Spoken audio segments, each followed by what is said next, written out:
Speaker. Tracey Martin. Thank you, Mr Speaker.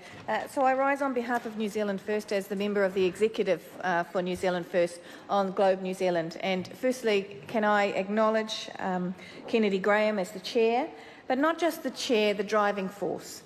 To be perfectly frank, we wouldn't have all come together if Kennedy hadn't spent hours and hours and hours of time chasing us up with emails, making sure that we were mollycoddled along some of the time. So it is like herding cats, and Kennedy did it very, very well.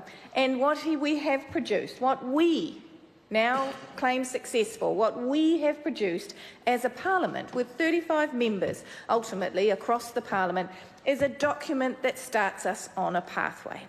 I was in the European Union with Annette King, the Honourable Annette King, and with Melissa Lee a fortnight ago. This report was released on the 21st. We arrived into Brussels on the 22nd, and they knew about it. They wanted to know what we thought about it. They wanted to know what were the next steps for New Zealand. That's how interested they are in Europe.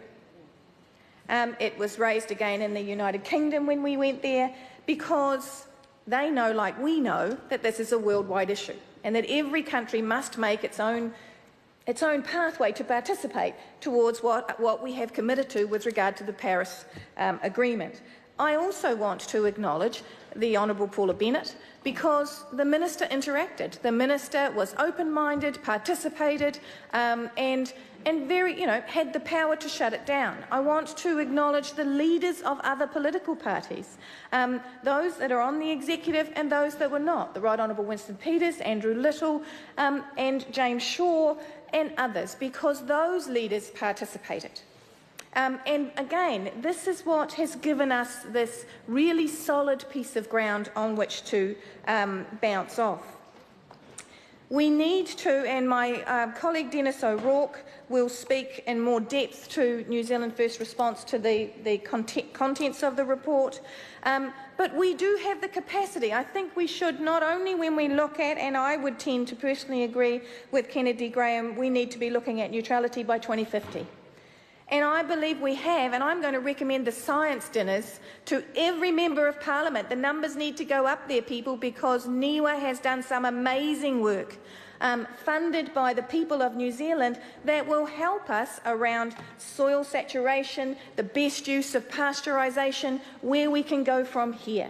We need to have a wider conversation, and this will inform it, around the spread of electric vehicles and the policy constraints and the policy constructions around, is it more charging stations that actually takes away distance anxiety? Is it low-cost loans that means that more people can actually buy second-hand electric vehicles? But how will we deal with the fossil fuel vehicles that are then going to be dumped onto the side of the road? All these conversations are now possible because of this report, and they're all possible amongst us all because of Globe, because of what Kennedy Graham pulled together of this parliament. And I also want to acknowledge the Speaker. The Speaker did not have to give permission to have this debate. This is a special event, and I think he did so because he recognised that for the New Zealand Parliament to come together in such a collaborative way is unusual, and so it's something that needs to be recognised and given this opportunity. As I say, my colleague Dennis O'Rourke will speak to it more, but we do want to acknowledge that Vivid Economics came all the way out here. This wasn't a cheap report, and it shouldn't be, because downstream it's incredibly important to us as a nation, both as a trading nation, because it's going to become more and more important as to everybody's going to want to know how we're participating in this particular issue. And I want to close by saying that for me, I became more passionate about this issue when I visited Tuvalu, and we have a responsibility not only to our nation and to the planet, but we really, really need to look to our Pacific neighbours and what is our responsibility about trying to put a cap on what is happening there. Other conversations about climate change, refugees and so on and so forth will evolve downstream, but there is an immense urgency to this issue, and some of it has to do with those that we must care about most, and those are our Pacifica neighbours. Thank you, sir. Te Urura Flavel. Tēnā koe, Mr. Speaker, kia ora tātou katoa.